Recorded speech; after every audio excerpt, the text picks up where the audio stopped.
সভাপতি, মঞ্চে উপস্থিত জাতীয় নেতৃবৃন্দ, ওলামায়ে কেরাম, বুজুর্গানে দ্বীন, মাশায়েখে এযম, উপস্থিত বিভিন্ন শিক্ষাবিদ ও গবেষকবৃন্দ,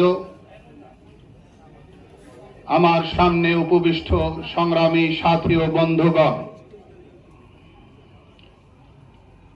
আমাদের সামনে প্রবন্ধ উপস্থাপিত হয়েছে বা প্রবন্ধের সারাংশ উত্থাপিত হয়েছে। বিভিন্ন ইসলামী সংগঠন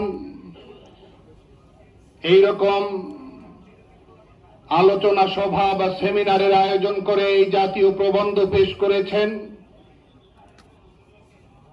আমরা যদি এই প্রবন্ধের ভিতরের বিষয়গুলোকে গভীরভাবে পর্যালোচনা করি তাহলে দেখতে পাই যে বর্তমান শিক্ষা সিলেবাসে যে অসঙ্গতিগুলো, ত্রুটিগুলো, ভুলগুলো আমরা দেখতে পাচ্ছি, এগুলো প্রাথমিকভাবে আমরা দুই ভাগে বিভক্ত দেখতে পাচ্ছি। কিছু বিষয় এমন আছে যেগুলো সরাসরি ঈমান আকীদার সাথে সাংঘর্ষিক,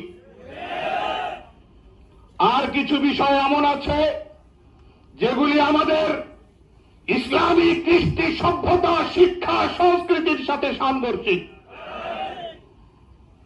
আমরা উভয় রকম ত্রুটিগুলোকে সুনির্দিষ্টভাবে জাতির সামনে বিভিন্নভাবে বারংবার উপস্থাপন করার চেষ্টা করেছি।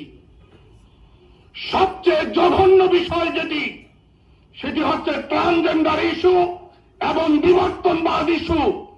এই দুটি বিষয়কে কেউ গ্রহণ করবে তো তার ঈমান, তার ইসলাম থাকতে পারে না। আজকে সরকারিভাবে তদন্ত কমিটি হয় এবং এক পর্যায়ে রিপোর্ট আসে যে বিতর্কিত কিছুই নাই। দুর্ভাগ্য আমাদের। তাহলে আমরা এতদিন কি করলাম?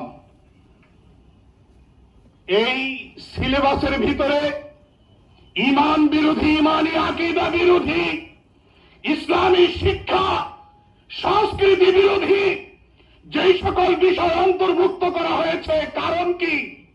প্রজন্মকে নাস্তিক বানাবো। আমাদের আবহমান কাল থেকে চলে আসা মুসলিম ঐতিহ্যকে সমূলে ধ্বংস করা এটাই টার্গেট।